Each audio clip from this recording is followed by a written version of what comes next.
We've been talking about a 7-year period of time between the rapture of the church from the world and the glorious second coming of Christ immediately after the Great Tribulation.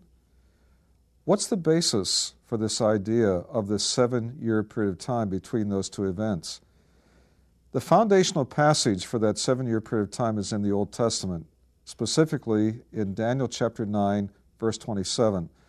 And just to give a little background so we understand, when you begin with verse 24 of Daniel 9, Daniel is receiving some incredible revelation from God through the angel Gabriel. And in that revelation, God was mapping out ahead of time his long-range extended program for Israel in the future.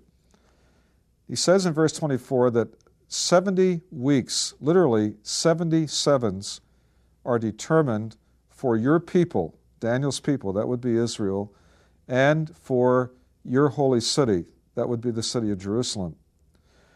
What he's saying here is this, that God had determined 70 periods of time for Israel in the future. But each one of those 70 periods of time would consist of 7 years. That's the idea of 70 sevens. Why 7-year periods? Well, when you go through the Old Testament, you find that God had set up a unique calendar system for Israel that was based upon 7-year cycles. For 6 years, they were to till the ground and grow their crops, but then every 7th year was to be a sabbatic year in which they would allow the land to rest and restore its energy. And then for 6 more years, they would till the ground, and then the next 7th year would be a sabbatic year, they let it rest. So God had designed Israel's calendar system in 7-year cycles, and that's what he's doing in this prophecy. 70 cycles of time. Each one of those cycles consists of 7 years. So 70 times 7, 490 years involved altogether. When you read that prophecy from verse 24 up through verse 26, we find that the first 69 of those cycles was fulfilled when Jesus presented himself to Israel officially as its prince, its coming king. And the New Testament would indicate that Jesus did that when he made his triumphal entry into Jerusalem on Palm Sunday.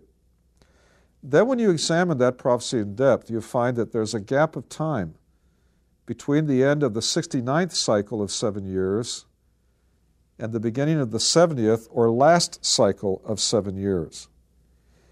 And you and I right now are living in that gap of time.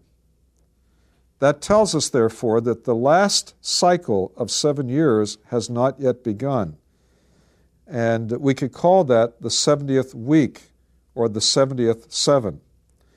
And that last cycle of 7 years is what many Bible scholars have come to call the tribulation period, because there will be forms of tribulation here in the world throughout that 7 years. Daniel chapter 9, verse 27, talks about that last cycle of 70 years, the 70th week or the 70th seven. What we are told in Daniel 9:27 is at the very beginning of that last cycle of 7 years, Antichrist will enforce or establish a covenant with the many. Now, since this whole prophecy is designed by God uniquely for Israel and for the city of Jerusalem, this is talking about his confirming a covenant with the majority of the Jews. Maybe some of the Jews will not be in favor of that covenant, but the majority will be. So the implication is that Antichrist, at the very beginning of this last 7-year period of time, will enforce or establish a covenant with the people of Israel, at least the majority of them, in the Middle East.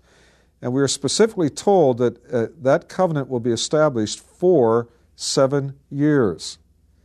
And some interesting implications of that.